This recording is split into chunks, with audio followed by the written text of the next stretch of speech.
What's up, y'all? My name is JR, and for those of you who don't already know, I'm a huge movie and TV nerd. If you're new here, I appreciate you taking the time to check out my channel. I hope you'll consider sticking around and joining the film community I'm trying to build here on YouTube.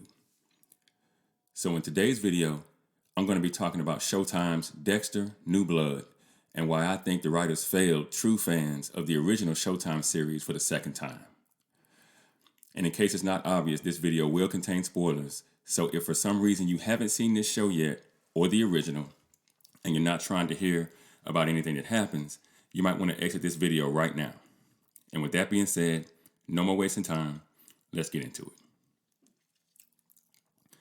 So Dexter New Blood is an American crime drama mystery miniseries developed for Showtime as a continuation of the original series Dexter, which was developed by showrunner Clyde Phillips and directed by Marco Siega. The show features Michael C. Hall and Jennifer Carpenter reprising their roles as Dexter and Deborah Morgan, respectively, alongside new cast members Jack Alcott, Julia Jones, Johnny Sequoia, Alano Miller, and Clancy Brown.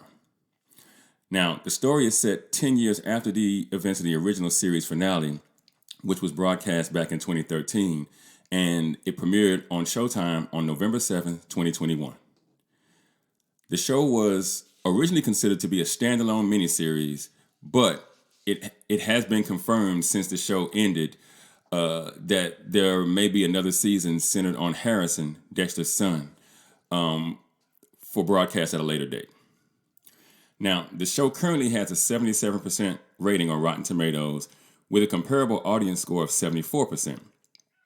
It has a Metascore of 61 based on 29 critic reviews on Metacritic with a comparable user score of 6.1, and that's based on 121 user ratings. And it has a more than respectable 8.1 out of 10 on IMDb, and that's based on almost 100,000 reviews. So look, Dexter, though it wasn't perfect, is still one of my favorite TV shows of all time. Now, I'll admit the show probably could have ended a season or two earlier than it did, but I'd say that's probably true for most popular TV shows because, people tend to keep them on TV longer even though the story is already done because of the fact that people are simply still watching. And despite that fact, I thought the show did the important things extremely well up until the last episode or so. And, what I mean by that is, I thought Dexter planning to leave Miami with Hannah and Harrison was interesting. Mostly because Dexter was going to be getting out of his comfort zone and Deborah would be left behind to figure out her life for the first time without him.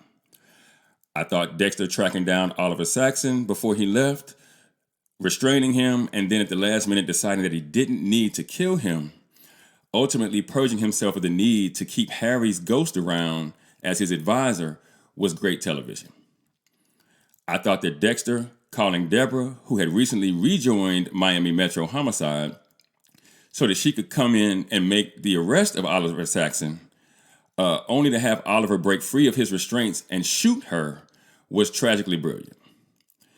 And I'll admit that Deborah slipping into a coma in the hospital, forcing Dexter to kill her as a mercy, and then take her body out on his boat and dump her in the ocean, especially after all the drama that they had been through over the last couple of seasons, almost made my eyes water a little bit. Now, having said that, having Dexter send Hannah to Argentina alone with Harrison, knowing he'd never see either of them again, and then driving that little ass boat out into the bay during a hurricane, only to have him fake his death and end up in Oregon working as a lumberjack, was not good. The reason why this ending sucked so much is because it was hypocritical as hell, if you ask me. Because for an entire series, we watched Dexter hunt down criminals who escaped justice, giving them the justice that they deserved. So how could the writers then allow Dexter to avoid being held accountable for the 138 people that he killed in the original series? So when I heard that Clyde Phillips was developing a miniseries meant to be a continuation of the original series, I was hopeful that he understood where he had failed the audience and the story the first time, and that he was bringing the show back in order to make it right. That's why I tuned in, with great interest I might add. But I was disappointed once again by the ending of the second series, even though it was better than the ending we got in the original. Now, let me start by saying what I thought worked well. The story in Dexter New Blood was good. The writing was pretty good as well. The plot points worked in tandem, seemingly cohesively as the story passed from one plot point to the next, with fairly little hiccups. There were also some cool Easter eggs, and Michael C. Hall, Jennifer Carpenter, Julia Jones, and Clancy Brown all gave especially good performances in the new series. I liked that Dexter had been controlling his addiction for 10 years, marking the days off on the calendar and all that kind of stuff was really, a good way to kind of see him kind of battling his demons. I liked the fact that Harrison, now a teenager, hitchhiked all the way from, basically Argentina and finally tracked him down. I thought that the writers playing the whole "is Harrison a killer just like his dad" game was useful to the storyline. Now, I understood that Dexter had to fall off the wagon in order to get the story moving, so I was fine with that. And I thought Dexter killing Matt Caldwell only to have his father end up being the true big bad of the series also worked extremely well. And I thought, Kurt Caldwell cozying up to Harrison, to kind of, make Dexter jealous and kind of, give that element of, hey, well, I know that you killed my son, so if you're not careful, I'll give you the eye for an eye treatment. I thought that worked well as well. Now, as for Dexter dating Angela, a.k.a. the Iron Lake Chief of Police, I thought, though it was certainly an interesting thread to be pulled, was batshit crazy. And so unlike Dexter. He would have never done something like that in the original series. But I guess over the past decade, he had gotten comfortable. So I was willing to let the writers have that one as well. But what I absolutely hated was how Dexter met his end. I really, really hated how he died. And I want to be clear, I didn't hate that he died. I mean, Dexter absolutely had to go. I mean, he killed 6 more people in the new series. He was the most successful serial killer of all time. He had to go. I thought he had to go in the original series as well. But it's the way he went out here that was mid in my mind. First of all, the writers turned Harrison into a murderer in the last 5 minutes of the series after going through the entire show establishing that, though Harrison certainly could be violent at times, that he was absolutely not like his dad. Secondly, the writers absolutely destroyed Angela's character at the end of this series. Angela Bishop spent the entirety of the show looking for missing girls in the area surrounding Iron Lake, in part because her best friend had gone missing 20 plus years ago. And she eventually found out that Dexter was a blood spatter analyst with Miami Metro Homicide, and she enlisted his help in finding her long-lost friend's body. But as she realized that Dexter might be the Bay Harbor Butcher and that he might have killed Matt Caldwell, she arrested and charged him, the man she was dating and sleeping with, vowing to extradite him to Miami to be tried, convicted, and ultimately executed for all the wrong he had done.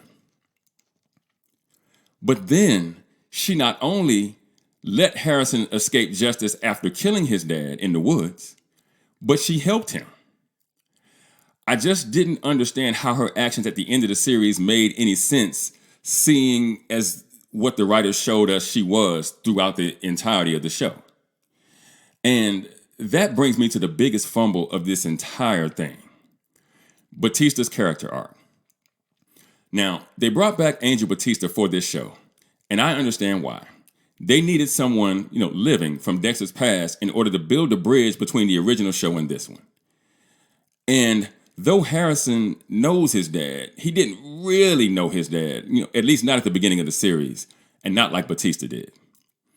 Still serving as captain of Miami Metro Homicide, he was the lead speaker at a missing persons conference in Manhattan, in New York. And that's how Angela Bishop met him. She went there with Molly Park, a true crime podcaster who was also helping her solve the case of the missing girls and who was also looking for Matt Caldwell. Now, Angela spoke briefly to Batista after his speech, and he told her about Dexter and his son Harrison, who by this time, she had actually met. And he told her this stuff, accidentally, not having no idea what this conversation was going to yield, moving forward. But it started her on the road to discovering Jim Lindsay's true identity, Dexter Morgan. And once she found out that Jim Lindsay was actually Dexter Morgan, and then later began to believe that he might be the Bay Harbor Butcher after listening to Molly Park's podcast, she contacted Batista again and showed him a photo of the two of them together. And when Batista realized that Dexter wasn't dead, he seemed angry. He seemed extremely angry, in fact.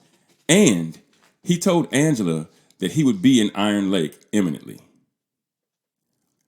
But he never got the chance to confront Dexter about what he had done in Miami. He never got to ask him what he did to Sergeant Dokes, Stan Liddy, or Captain LaGuerta, and all the other missing people who were eventually relegated to his personal underwater graveyard.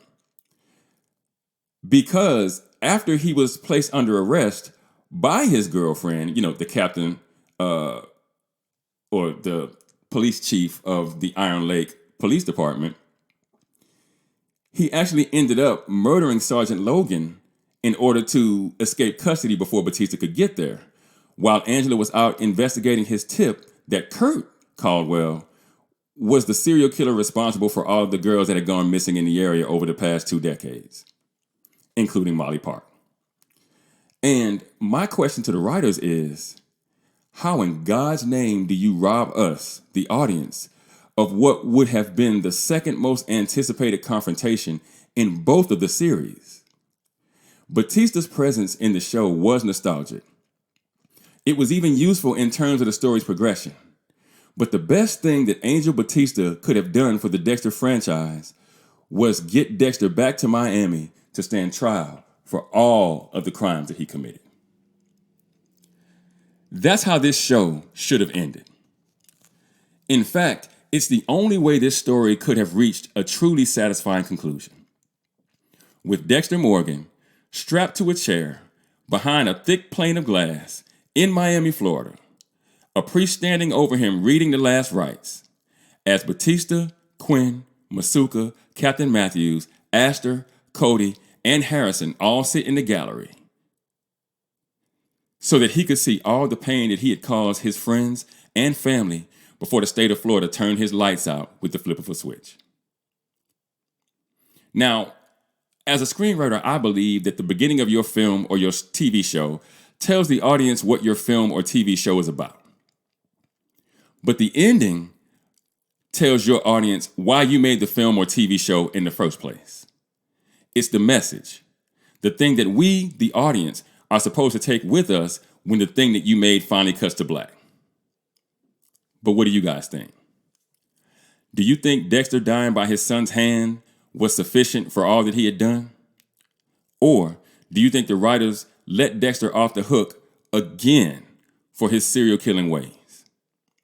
Let me know in the comments. And for those of you who might be new to the channel, be sure to like and share this video. If you really like the content, be sure to subscribe and hit that notification bell. That way you'll be notified whenever I drop a new video. Also, be sure to go check out themadScreenwriter.com for more television and film reviews and info on my upcoming film projects.